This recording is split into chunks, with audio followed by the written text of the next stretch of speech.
인간은 살면서 그 고난을 피해갈 수는 없습니다. 누구도 고난이 없는 사람은 없습니다. 또 인생 최대의 고난은 죽음이라고 하는 것이죠.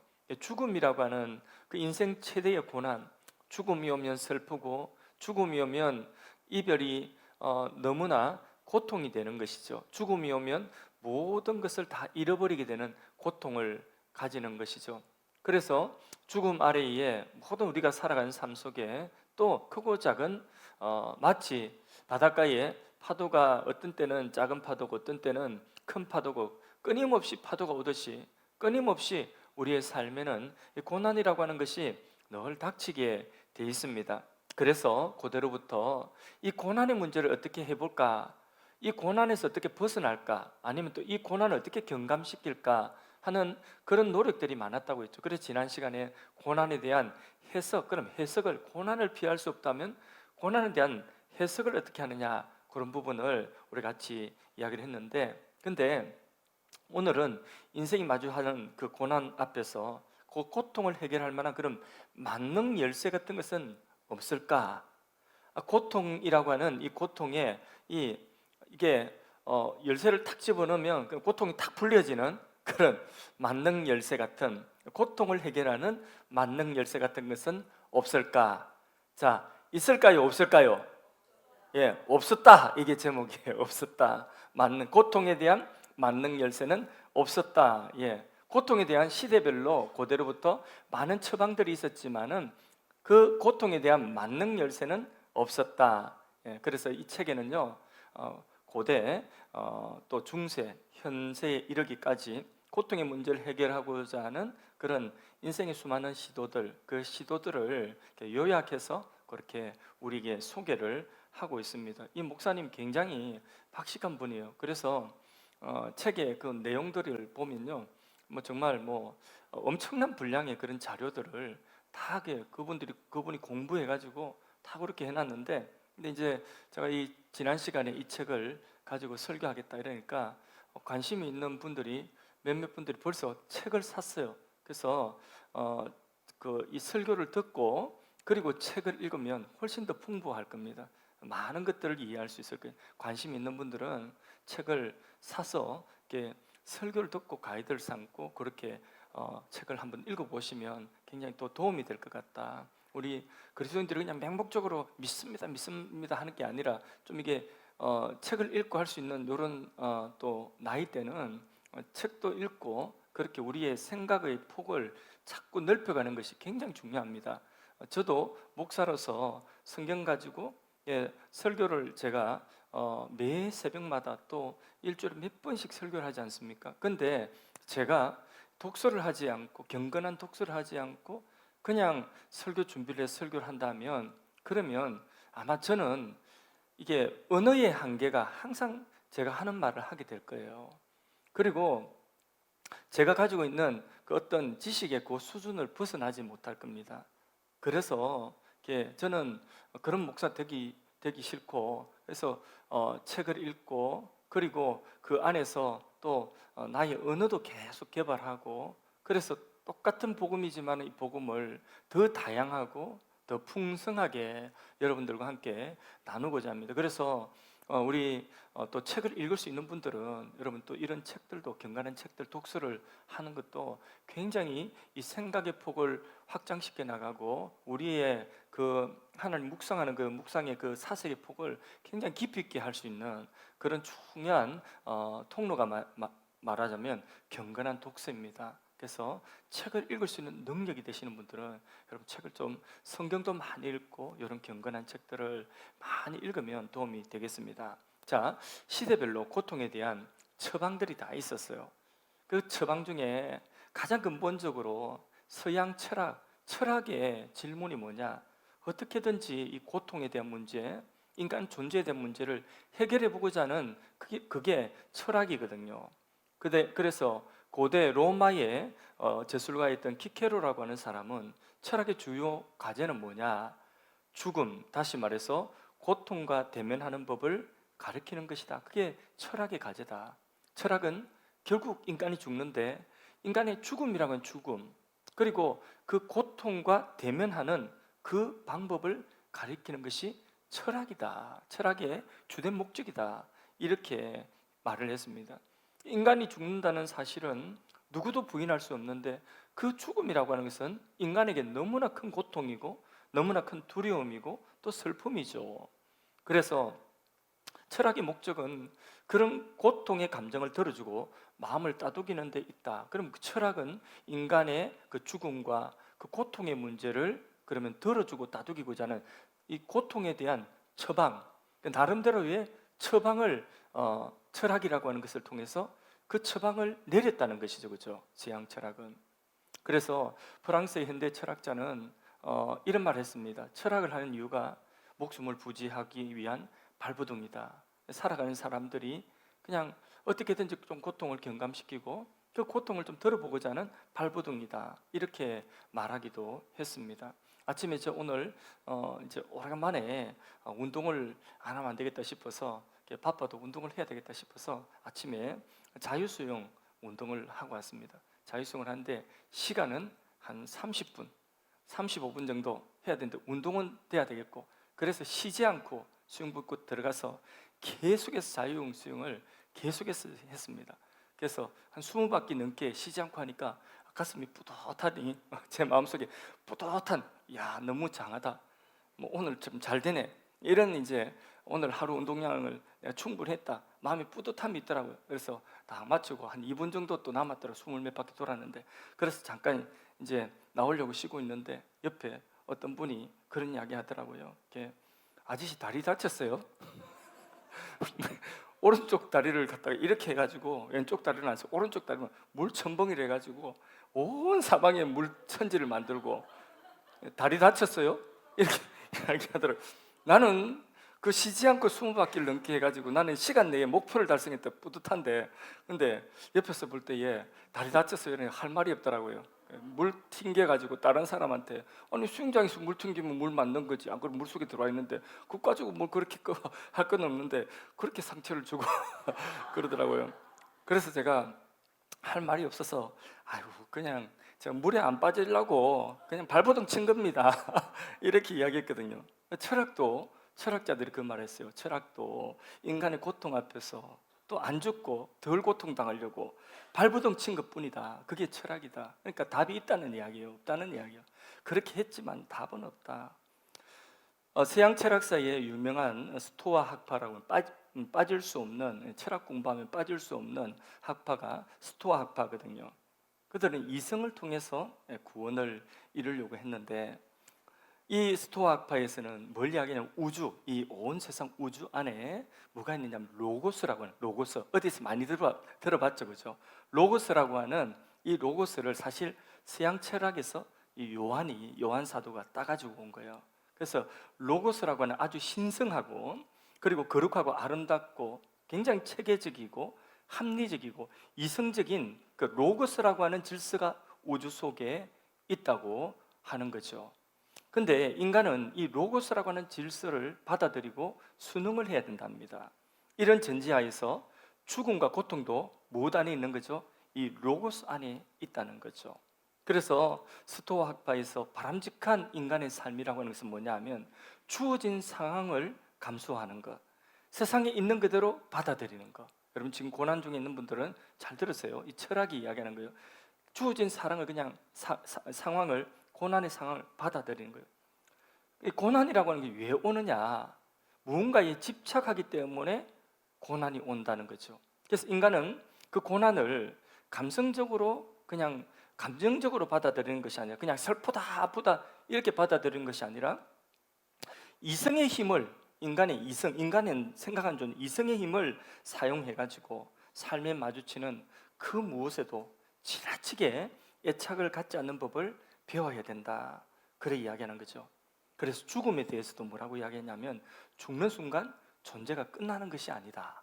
죽는 순간 존재가 끝나는 것이 아니라 한 상태에서 다른 상태로 이게 탈바꿈하는 것. 다시 말해서 이게 어떤 우리 인간의 어떤 모습으로 왔다가 그 세상의 일부가 되었죠. 로고스 우주의 어떤 절대적인 그런 어떤 정신의 일부가 되었다가 다시 죽는다는 것은 다시 또 다른 변화의 과정, 또 다른 그 일부 속으로 이렇게 되돌아가는 것이다. 이렇게 말하는 거죠. 그게 뭐 굉장히 어려운 말인데 그냥 쉽게 이해가 되죠, 그죠? 예. 우주에 로고스가 있는데 이 이성적인 질서가 있다는 거죠. 이성적인 질서. 그런 질서 속에서 인간이라고 하는 것은 그런 존재라는 것이죠. 그래서 이런 모습으로 왔다가 결국은 또 다른 모습으로 돌아간다. 그 우주 속으로 돌아간다. 그래서 이제 로고스가 정한 그 질서에 자신의 그 운명에 순응해야 된다. 이게 이제 스토아파들의 말하는 거죠. 그래서 죽음은 악이 아닌 거죠. 불행이 아니고 두려움과 혐오의 대상도 아니라는 거죠. 사랑하는 이의 죽음이 슬프기는 하지만은, 고통이 되기는 하지만은, 울어봤자, 감정적으로 슬퍼하기만 해봤자 그 슬픔이 어떤 다른 도움은 되지는 않는다는 것입니다. 그래서 감정적으로 받아들이지 말고 이성적으로, 그래서 어떻게 보면 죽음이 훨씬 더 심한 괴로움을 또 피할 수 있는 길일지도 모른다. 결국 그 운명에 복종하고 저항하거나 실험할 필요가 없다. 이렇게 뭐 철학, 거대한 철학을 그렇게 이야기를 했습니다. 그게 스토아파의 그런 고난에 대한, 어떻게 받아들이고 순응해야 되는가에 대한 그런 어떤 답이라고 볼 수 있겠죠. 근데 이런 사상이 동양 철학에도 있었어요. 동양 철학에도. 자, 동양의 힌두교와 그리고 인도의 사상을 담은 오래된 경전인 베다라고 하는 것이 나오는데 저는 안 봤어요. 이 책에 나옵니다. 예, 팀켈러 목사님 책에 나오는데 베다를 보면 다름이라고 하는 것은 존재하지 않습니다. 우리는 다 다르죠. 송간사님이 앞에 찬양 인도했는데 저는 설교하죠. 둘이 다르잖아요, 그죠? 예. 근데 다름이라고 하는 것이 존재하지 않는다는 거죠. 그 책에 보면, 힌두교, 인도 사상에 보면 사람은 누군가는 뭔가를 잃어버려가지고 굉장히 고통스럽는데 한쪽에서는 또 뭔가를 풍성하게 얻어서 더 많이 가져서 굉장히 기뻐한다는 거예요. 다르죠, 그죠? 고통받는 사람하고 기뻐하는 사람하고 다르잖아요. 예. 그러나 그런 것들은 사실상 마야라고 부르는 마야, 그 기만적인 가죽, 그러니까 현상, 그것은 하나의 허상에 불과하다. 이해가 안 되지만 하여튼 그렇게, 그거는 눈에 보이는 그것은 허상이다, 허상. 예. 실제가 아니라는 거예요. 실제하는 것이 아니다, 허상이다. 그래서 실제 악도 없고 선도 없고 개체도 없고 물질적인 세계도 없다. 다른 것은 하나도 없다. 하나 있다면, 유일한 것 하나 있다면 그는 완전한 영, 다시 말해서 절대정신, 고기에 있을 뿐이라. 하나, 절대정신. 예. 궁극적으로 한 개체로서의 그 인간, 나라고 하는 인간은 사실은 내가 죽어도, 내가 죽음으로 모든 걸 잃어버려도, 내가 건강을 잃어버려도, 내가 가진 소유를 잃어버려도, 내 가족이 죽어서 날 떠나가도, 그래도 결국은 잃어버릴 것이 없는 허상이라는 거죠. 그래서 우리는 그 절대정신, 그 우주의 만물의 일부일 뿐이다. 앞에 동양 스토아파, 스토아 철학과 비슷하죠, 그죠? 예, 그렇습니다. 동양의 이런 사상이 가장 체계적으로 그렇게 구현된 형태가 뭐냐면 불교입니다. 불교. 예. 그래서 불교의 가르침에는 인간은 고난이다. 그래서 인생 고난이다. 그래서 사성제라고 하는 것이 있고 팔정도라고 하는 것이 있다고 합니다. 사성제는 뭐냐면, 첫째, 삶은 고통스럽다. 삶은 고통스럽다. 둘째, 고통의 원인은 인간의 욕망, 갈망에서 나오는 것이다. 셋째, 갈망을 없애야지 고통이 끝난다. 넷째, 어떻게 갈망을 없애느냐? 깨달음에 이르는 8가지 정도, 8정도를 따라가면 고통을 끝낼 수 있다. 혹시 적고 있는 분 계십니까? 불교입니다, 불교. 예, 예, 잘 들어. 뭐 적을 건 적고 그냥 흘릴 건 흘리고. 예, 뭐 불교. 그럼 8정도는 뭐냐? 고통을 끝낼 수 있는 8가지 정도. 바른 길은 뭐냐? 첫째, 바르게 보고. 둘째, 바르게 생각하고. 셋째, 바르게 말하고. 넷째, 바르게 행동하고. 다섯째, 바르게 생활하고. 여섯째, 바르게 노력하고. 일곱째, 바르게 마음을 정진, 훈련하고. 여덟째, 바르게 명상하는 것이라. 그게 8정도라고 한 불교의. 예. 결론적으로 이 불교도 고통은 허상을 보고 착각하고 있는 것이다. 그래서 사실은 모든 인간이 잃어버릴 것이 없다. 다 허상이니까. 잃어버릴 것이 없다. 그렇기 때문에 집착할 것도 없다. 모든 집착은 고통에서 온다. 욕심을 버리고 바르게 생각하고, 그래서 집착할 것이 없다 하는 욕심을 버리는 거기서 그 깨달음, 이게 팔정도의 깨달음, 그 깨달음을 딱 얻는 순간 이것은 이제 그 깨달음으로 고통이 끝난다. 말은 쉽죠. 그러니까 깨달음으로 이 인생의 고통과 고통의 원인과 고통을 해결하는 방법, 팔정도, 그 팔정도를 통해서 인간이 뭐 지금 하여튼 뭘 잃어버리고 고통스러워하는 그 사실은 다 허상이다. 그래서 인간이 갈망, 욕망에서 나오는 허상이다. 그러니까 집착할 것 없다. 예, 그렇게 집착을 버리고, 그리고 이 모든 것이 허상이다는 걸 딱 깨닫는 순간, 그 해탈이라고 하죠. 딱 깨닫는 해탈의 순간 고통은 끝이다. 이렇게 이제 이야기하는 거죠. 불교는 별로 재미없죠, 그죠? 예, 깨닫는 것이 고통의 끝이라는, 깨닫는 것이. 예. 불교의 그 이제 부처가 원래는 그 인도 어느 지방에 왕자였다 하지 않습니까? 근데 이제 뭐 도를 깨달았다는, 보리수 밑에서 깨달았다고 하지 않습니까? 그래서 이 깨달음을 가지고 사람들이 이제 가르치는데, 근데 한 날은 한 가부가 자기 아기가 그 이제 죽은 거예요. 이 아이 하나 보고 사실은 살아온 여인이에요. 그런데 그렇게 애지중지하던 이 아이가 죽은 거예요. 그러니까 그 엄마가 얼마나 슬프고 얼마나 고통스럽겠습니까? 아이의 죽음 앞에서 엄청난 고통이죠. 그래서 그 석가에게 가서 물어봤다는 거죠. 내 아이를 살려놓을 길이 없냐고. 있다는 거예요. 그럼 무슨 방법이냐? 내가 무엇이든지 하겠다.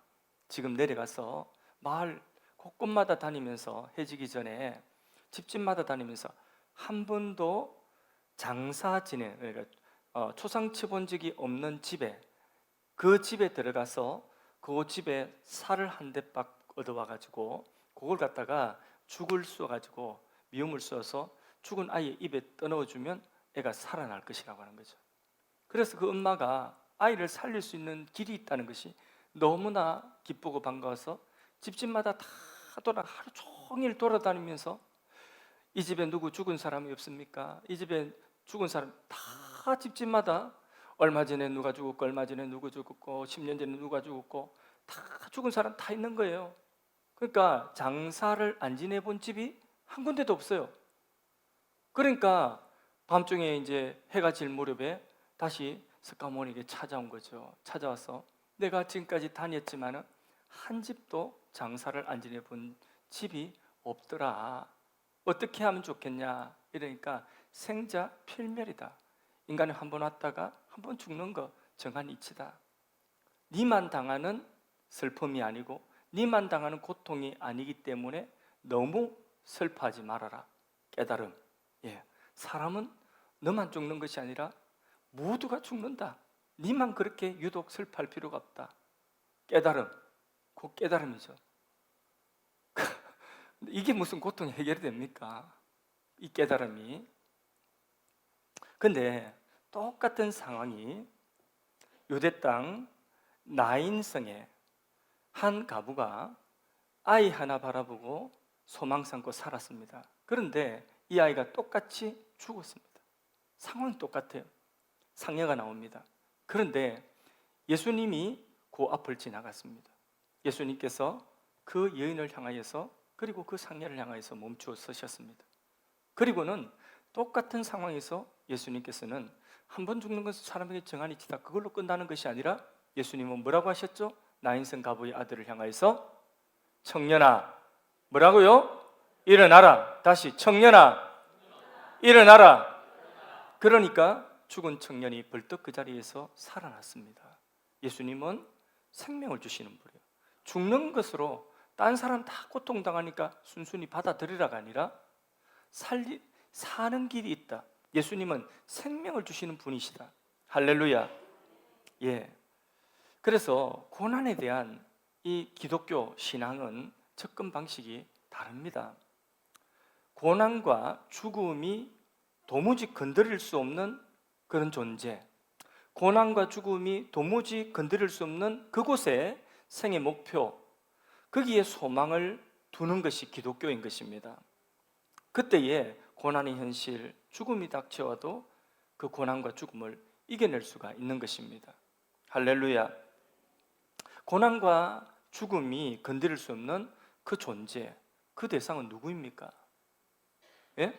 고난과 죽음이 건드릴 수 없는 대상 누굽니까? 예. 아까 스토아 철학에서 뭐가 있었다고 했죠? 우주의 이성적인 질서로서의 존재, 로고스가 있었다고 했죠. 예. 로고스가 있는 거죠. 그 로고스의 질서 안에 있다는 거죠. 그 로고스, 우주를 만들고 우주 속에 질서가 되어져 있는 그 존재, 우주의 이성적인 존재, 로고스를 말했는데, 근데 그 스토아 철학에서는 그 로고스가 누구인지, 그 로고스를 만질 수도 없고 그 로고스를 볼 수도 없어요. 그야말로 신성하고 그야말로 가장 이상적인, 솔직히 있기는 있는데 볼 수도 없고 만질 수도 없어요. 그게 철학에서 말하는 로고스예요. 이 이야기를 지금 따라오고 있으면 수준이 꽤 있는 거예요. 우리 다 많이 들어가지고 이 정도는 우리 기독교인들은 다 이해할 수 있어야 돼요. 그죠? 예. 그런 볼 수도 없고 철학에서는 만질 수도 없는 그런 이성적인 우주의 어떤 존재, 그런 그 세상의 질서를 유지하는 그런 존재, 사람들의 운명을 좌지우지하는 그런 어떤 질서, 이성적인 그런 존재로서의 질서, 솔직히 있기는 있는데 보여줄 수도 없고 만질 수도 없어요. 그렇죠? 그 로고스. 그러나 성경은 우주의 그 로고스라고 말하는 그 로고스가 누구인지 분명히 말씀해 주고 있죠. 예, 요한복음 오늘 처음 읽었던 본문 요한복음 1장 14절 같이 읽습니다. 시작. 말씀이 육신이 스탑. 여기 말씀이 바로 성경에 보면 로고스입니다. 로고스. 말씀이, 이 로고스가 우주의 이성적인, 우주를 창조한 그리고 우주의 모든 것들을 움직이는 그런 주인 되시는 그 주체로서의 로고스, 그걸 이게 말씀, 그 말씀이 육신이 되어, 그 다음 읽습니다.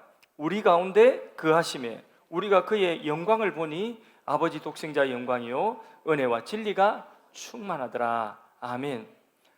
그 로고스가 무엇이 되셨다고요? 육신을 입고 오셨다. 성육신.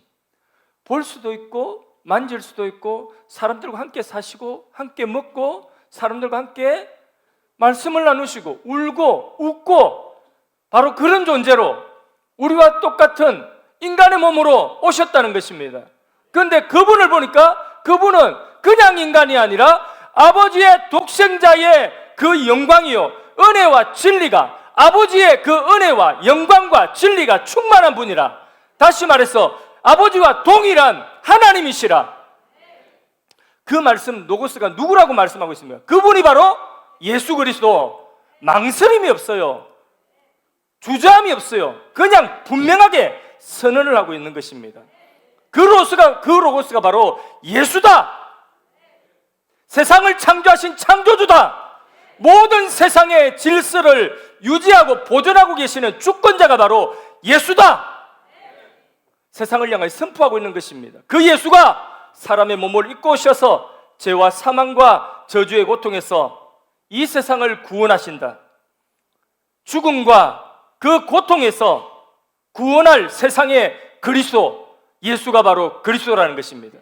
고통과 죽음과 저주에서 구원할 그리스도, 예수. 할렐루야. 그러면 고난과 죽음이 건드릴 수 없는 생의 목표는 무엇일까요? 고난이 와도 건드릴 수 없고 빼앗아갈 수 없고 죽음이 와도 빼앗아갈 수 없는 그 목표, 그 생의 목표, 더 큰 소망은 무엇일까요?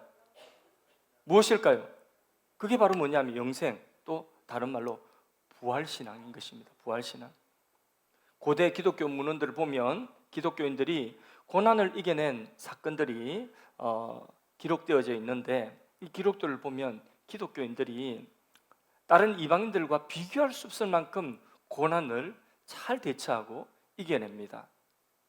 예를 들자면 그 로마의 페스트가, 그러니까 그 전염병이죠, 역병이죠. 페스트가 돌 때에, 그때에 사람들이 전부 다 이 역병에 걸린 사람들 버려두고 자기 가족이라도, 자기 부모라도, 형제라도 이 그 전염병에 걸리면 버리고 도망가는 거예요. 그런데 그 로마 시내에서 이게 페스트가 돌아서 이게 막 전염병으로 죽어가는 그곳에 기독교인들이 그 사람들을 피하지 않고 가족을 버리고 간 가족들이 버리고 간 그 페스트 걸린 사람들을 돌보고 먹을 것 주고 하는 사람들이 있더라는 거죠. 돌봐주는 사람들. 우리 그 코로나 때에 처음에 막 그 얼마나 막 그런 게 코로나 전염병 도니까 막 철저하게 차단하고, 누구 뭐 가족도 이게 걸리면 이렇게 뭐 가족도 사실 차단하고 이렇게 했지 않습니까? 그런데 그 당시 로마 시대에 그 페스트가 돌 때에 가족 버리고 그리고 형제들 버리고 다 도망가는데, 그런데 그 자리를 떠나지 않고 버려진 그 사람들을 자기 가족이 아님에도 돌보고 먹을 것 주고 하는 사람들이 있더라는 거죠. 그 사람들이 누구냐? 바로 기독교인들이에요. 그런데 그 사람들 기독교인들하고 페스트가 전염병이 그냥 피해가냐? 아니더라는 거죠. 그렇게 돌보다가 병 걸려가지고 같이 죽는 사람들이 있더라는 거예요. 이상하다.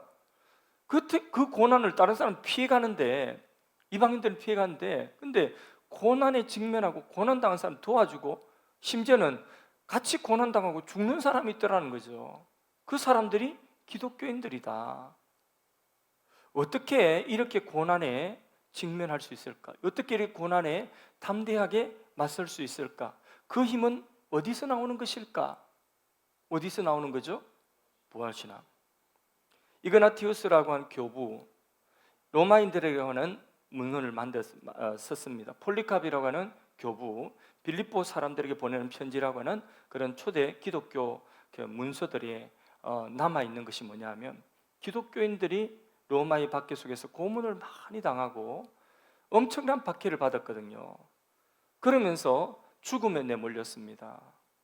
이렇게 순교의 제물이 되고, 그리고 그 죽음 앞에서도 고대의 그 기독교인들이 그 죽음이라고 하는 엄청난 고난을 순순히 받아들이면서 담대하게, 그러면서 평온을 잃지 않는 그런 모습들을 그 방금 소개한 문헌들에 너무 많이 소개하고 있는 것입니다. 그러면서 성도들은 고난을 이용해서 스스로 믿는 교리에, 자기들이 믿는 그 교리, 자기들이 믿는 그 신앙의 타고남을 보였다.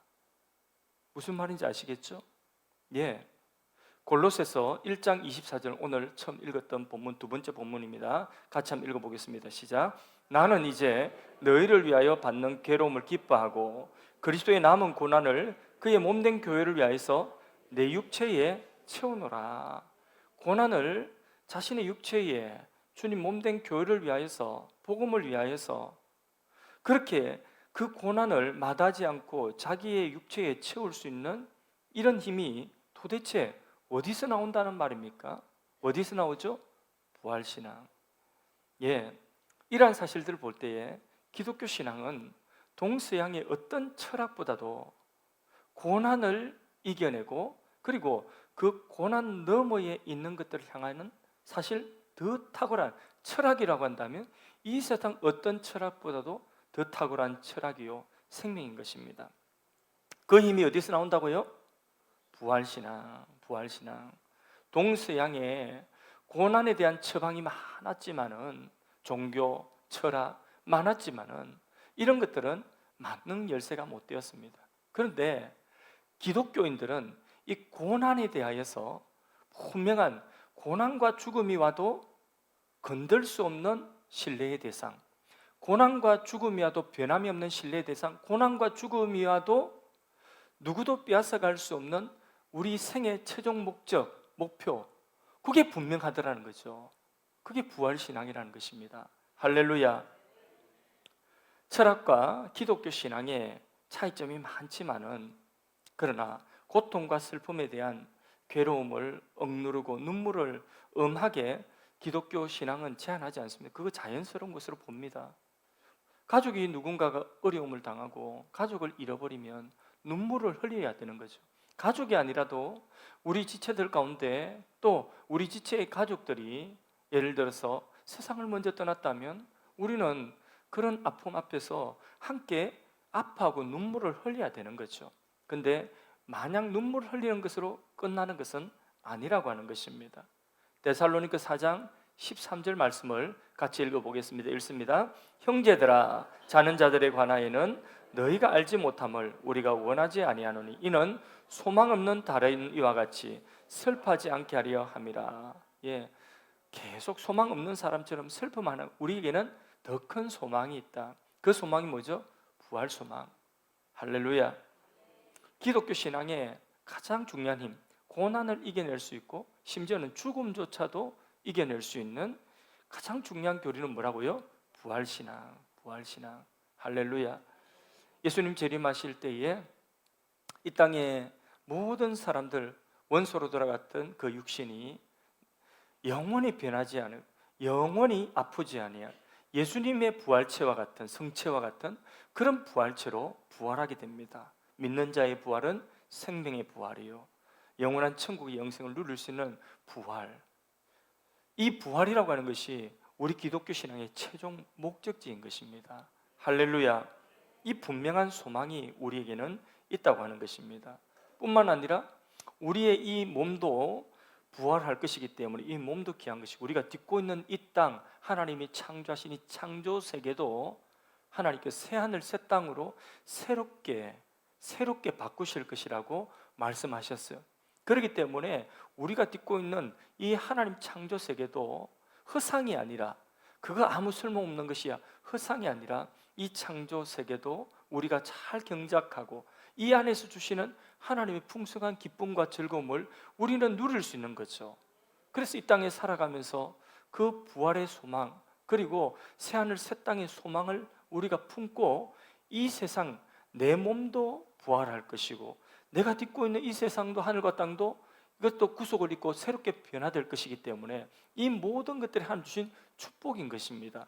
그래서 항상 기뻐하고 범사에 감사할 수 있는 삶을 살 수 있는 것입니다. 심지어는 고통이 있다 할지라도 우리는 그 가운데서도 감사하고 그 가운데서도 우리는 하나님 앞에 기뻐할 수 있는 그런, 그 안에 중심에 뿌리 깊은 고난과 죽음이 흔들 수 없는 그 영원한 것이 우리에게 있다는 거죠. 이게 기독교 신앙의 이게 힘인 것입니다. 할렐루야. 예. 그래서 불교와 같이 모든 것이 허상이다, 허상된 것을 네가 집착하면 많어, 그거 집착하지 마라, 그 집착과 갈망을 놓아라, 그 욕심을 놓아라, 그걸 네 마음을 잘 정진해가지고 그걸 놓아라. 이걸 놓는 순간 이 모든 것이 허상이었구나 깨닫고 놓는 순간 깨달음, 해탈했다, 이러면서 고난이 없어지는 것이 아니라니까. 그런 것이 아니라는 거예요. 눈에 보이는 이 모든 것들이 그대로 있는 거예요. 하나님이 창조하신 창조의 실상이에요. 이 모든 것들이 거룩하게 변화를, 신령하게 변화를 입는 영원한 것으로 변화를 입게 된다는 이 영혼이 있다는 것입니다. 할렐루야. 그런데 이 기독교 신앙 가운데도 이상한 이게 가짜가 있다는, 가짜. 그 신앙 가운데도 가짜가 있는 거예요. 교회 사이에 특별히 잘못된 기독교 신앙, 중세의 기독교 신앙. 여러분, 고난을 그러면 잘 견디고 막 스스로 고난을 막 자기를 아프게 해가지고 그러면 고난을 잘 견디면 구원을 받을 자격이 생기는 것입니까? 어떻습니까? 그 아니죠, 그죠? 예. 근데 옛날에는 그래, 기독교인들 가운데도 고난을 잘 견디고 고난을 스스로 자기 몸에 고난을 주고 고통을 주고 가지고 그래서 구원받으려고 하는 사람들이 있었다니까요. 중세 신학자 요하네스 폰 플라체라고 하는 사람은 이렇게 말했습니다. 고난을 참아내는 인내, 고난을 견뎌내는 인내는 이게 너무 귀한 덕목이기 때문에 설령 평생 쉴 새 없이 죄를 지으며 산다 할지라도 마지막 순간에 차분하게 그 고난을, 믿음을 지킨 채 차분하게 그 고난을 이겨내고 그리고 죽음을 받아들인다면 쉴 새 없이 지은 그 모든 허물이 사함받는다, 그렇게 본 사람도 있었다는 거죠.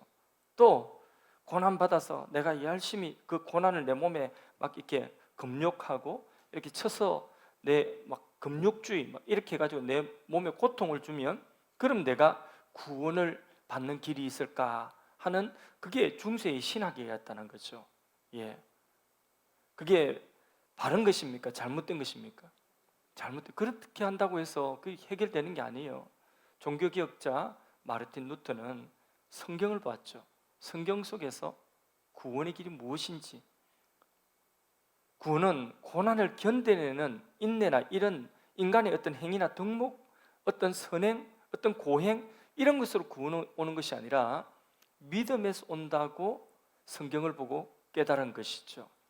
구원은 예수 그리스도의 구원사역, 십자가의 대속의 고난, 십자가에 죽으시고 부활하신 그 사활의 대속, 거기에 깃대어서 구원은 값없이 받는 것입니다. 루터는 십자가의 신학이라고 하는 그 십자가 신학을 발견했어요. 성경을 읽으면서. 그래서 종교개혁이 일어난 거죠. 고난을 막 행해가지고 구원받으려고 했던 중세의 가짜 신앙을 깨뜨려 버린 거죠. 세상은 강력한 하나님을 원합니다. 하나님은 강해야 돼요. 그렇죠? 전능해야 돼요. 세상을 구원할 메시아도 강해야 됩니다. 전능해야 됩니다. 세상은 연약하고 고통당하고 십자가에 힘없이 못 박히는 그런 메시아를 상상할 수도 없었습니다. 그럼에도 불구하고 하나님의 독생자 예수님은 이 땅에 오셔서 오로지 자신의 연약함과 그 인생의 그 연약함과 고난을 통하여서 우리에게 구원을 베풀어 주신 것입니다. 우리의 고난은 그분의 아픔으로, 그분의 고난으로, 다 우리의 고난은 거기서 내 아픔이 그분의 아픔이요, 내 고난이 그분의 고난이 된 것입니다. 어디서? 십자가에서. 그리스도의 십자가 안에서 나의 고난과 나의 아픔이 그분의 아픔이 된 것이 복음인 것입니다. 또 오늘날 잘못된 기독교 신앙, 그 신앙 중에 하나 뭐냐, 이신론이라고 하는 것이 있습니다. 서구 사회는 인간이 이성이 이제 조금 공부 좀 하다가 그러면서 자기의 그 머리가 똑똑한 줄 알고 인간들이 자기 이성을 하나님 말씀보다 막 앞세우는 이런 시대가, 그 시대가 계몽주의 시대입니다. 계몽주의 시대를 거치면서 하나님을 자신의 삶의 현장에서 몰아내기 시작하는 거죠. 그래서 하나님이 안 계신다고 하기는 좀 미안하고, 지금까지 하나님 계신 기독교 세계 속에 살았으니까 하나님이 안 계신다고 하니까 좀 미안하고 좀 두렵기도 하고, 그러니까 인간이 충분히 이성적이고 충분히 똑똑하고 그래서 충분히 바른 길 갈 수 있으니까 신의 계시 같은 거는 별로 필요 없고, 하나님이 만드신 이 자연의 그 법칙, 그 자연의 법칙에 하나님이 만들어 놓고 세상을 맡기셨다, 하나님을 그렇게 이제 이해하는 거죠. 하나님 계신다, 창조주가 있다. 근데 그 창조주가 세상을 완벽하게 만들어 놓으셨기 때문에 그 완벽한 세상에는 그 창조의 질서가 있는데 하나님은 거기에 맡겨놓고 하나님 더 이상 인간 일에 간섭하지 않으신다. 특별히 인간이 뭔가를 요구할 때 그때만 봐주신다. 그게 뭐냐면 마치 시계에 테이프를 감아 놓으면 시계 바퀴가 돌아가듯이 그렇게 이 세상은 그렇게 돌아간다는, 이치에 따라 돌아간다. 그게 뭐냐면 바로 이신론이라고 하는 것입니다. 이신론. 그래서 그 이신론, 하나님이 없이, 하나님은 저 뒷방으로 몰아넣고 하나님은 그냥 관심 없는, 완벽하게 하나님이 세상의 창조 질서를 만들어 놓으시니까 그대로 맡기고 그 질서에 맡기고 하나님은 저 뒷방에서 그냥 간섭 안 하고 계시는 그런 하나님으로, 나머지는 누가 해야 돼요? 우리가 똑똑하니까 우리가 좋은 세상 만들어 보자는 거죠. 그게 합리주의, 그게 계몽주의, 인간의 이성을 앞세우는 인간 이성 운동이었습니다.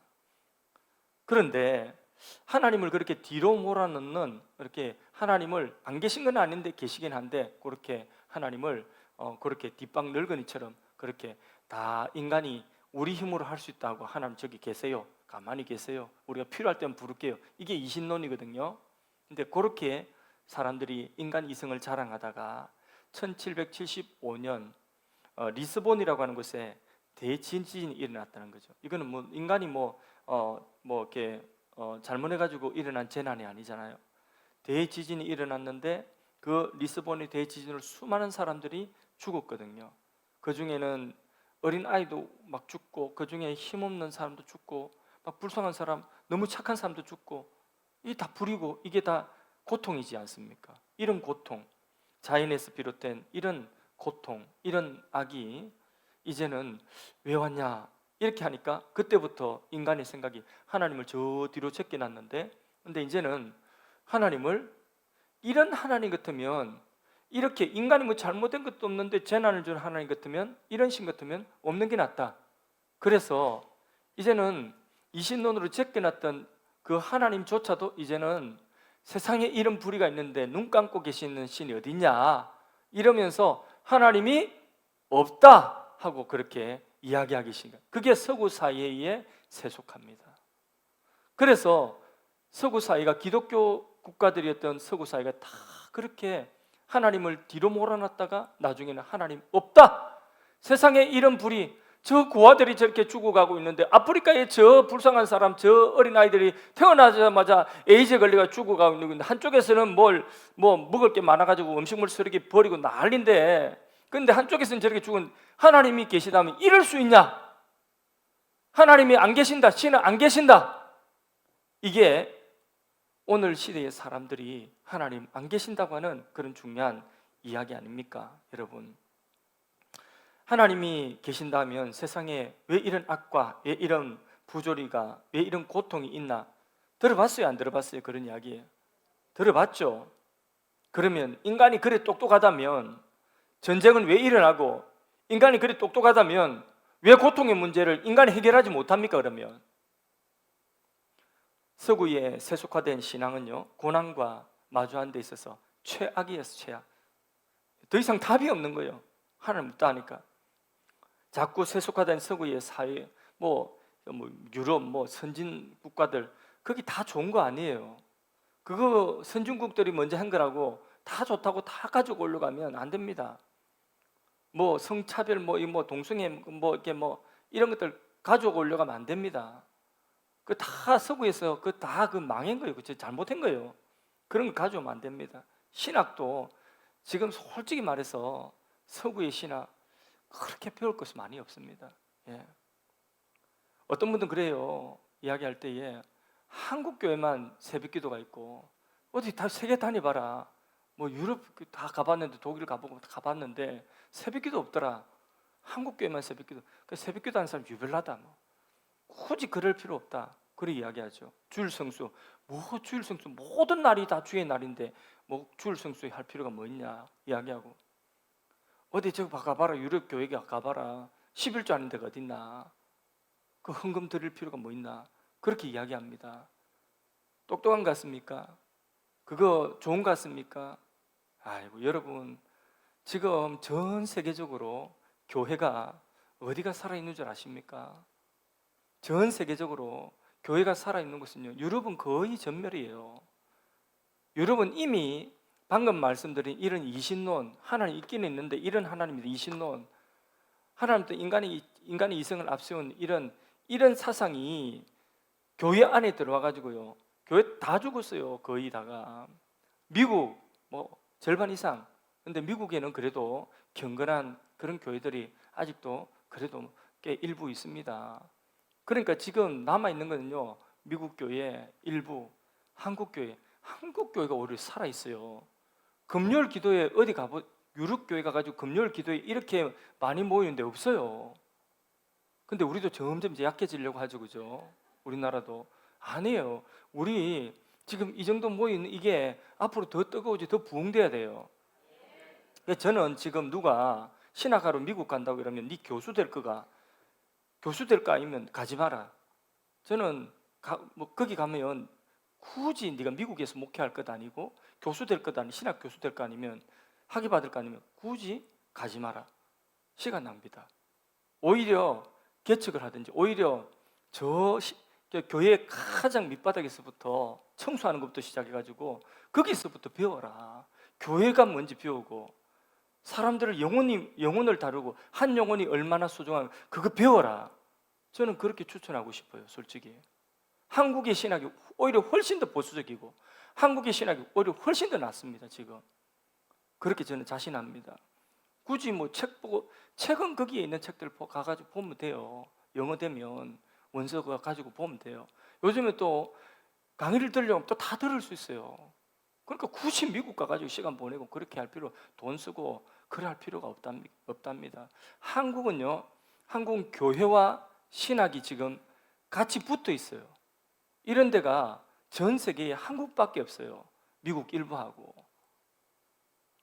무슨 이야기 하다가 이렇게 흘러갔노? 예. 오히려 그들이 와서 비워야 됩니다. 그들이 와서 어정쩡한 신앙도 아니고 믿는 것도 아니고 안 믿는 것도 아니고 자기 머리를 더 의지하고 자기 경험을 더 의지하고 어정쩡한 그런 신앙은요, 고난을 이겨낼 수 있는 힘이 없어요. 역경을 이겨낼 수 있는 힘이 없어요. 죽음이라도 그 죽음을 건너뛸 수 있는 그런 힘이 없어요.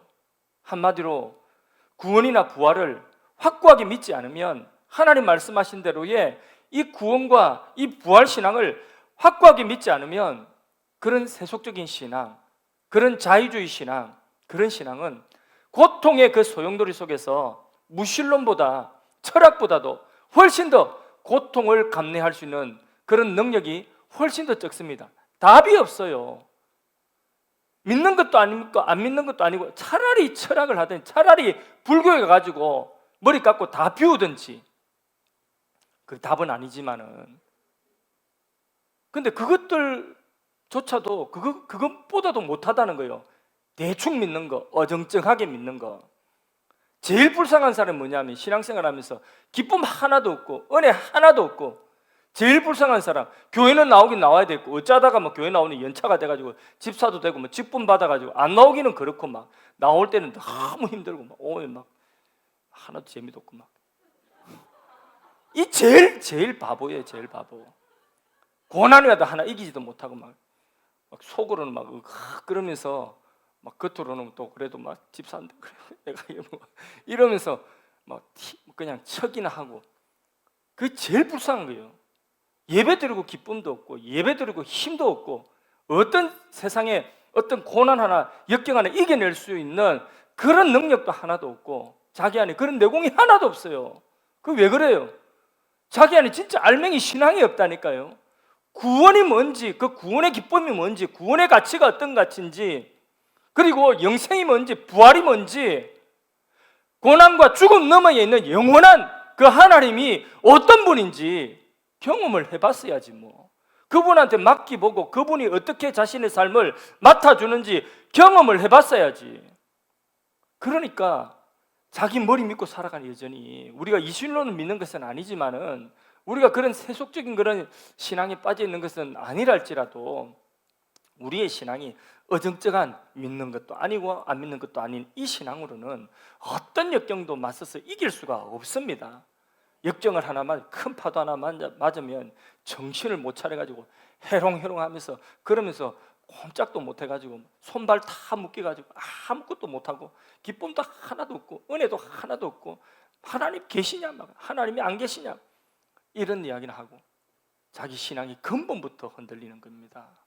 그러니까 이게 우리 신앙이 약해지면 안 되는 것입니다. 우리 신앙이 서양 철학보다 못합니까? 동양 종교보다 못합니까? 그들은 나름대로 뭐 해탈하는 방법이라도 아니면 숙명처럼 받아들이는 그런 것이라도 있다 할지라도 세속주의 신앙, 이건 아무 쓸모없습니다. 어정쩡한 신앙, 역경에 맞설 힘이 없습니다. 믿으려면 확실히 믿어야 되는 것입니다. 예, 화난 것 아닙니다. 지금 분명히 말씀드립니다. 말씀을 맺습니다. 기독교 신앙은요, 죽음과 고통을 이겨내는 가장 훌륭한 자산입니다. 우리 인생의 자산입니다. 기독교 신앙의 첫 번째 자산은 뭐냐? 하나님이 인격적인 하나님이시다. 전능하신 그 하나님, 인격적인 하나님이 세상 모든 만사를 주관하고 계신다는 하나님의 주권 신앙입니다. 하나님 주권 신앙, 이게 우리 첫 번째 기독교 신앙의 자산입니다.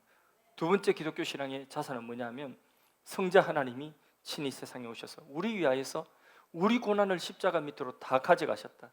그리스도의 대속의 신앙, 이게 두 번째 자산입니다. 세 번째 우리 기독교 신앙의 자산은 예수님이 이루어놓으신 그 모든 것들을 우리가 믿음으로 내 것 만든다는 바로 이 이신칭의의 신앙, 이 자산입니다.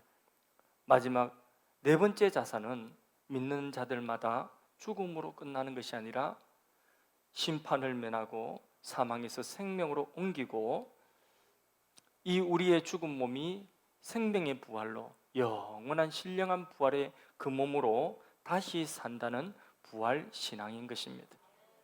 우리는 이 신앙 가지고 여기 우리가 더 흔들리지 않고 굳세게 이 신앙 위에 서서 우리의 소망을 고난이나 어떤 죽음 너머에 있는 바로 그곳에 우리의 소망을 두고 그 고난과 죽음 너머에 있는 성삼위 하나님께 우리의 모든 소망과 신뢰를 두고 세상의 고통을 맞닥뜨려야 우리가 그 고통 앞에 침몰하지 않는 것입니다.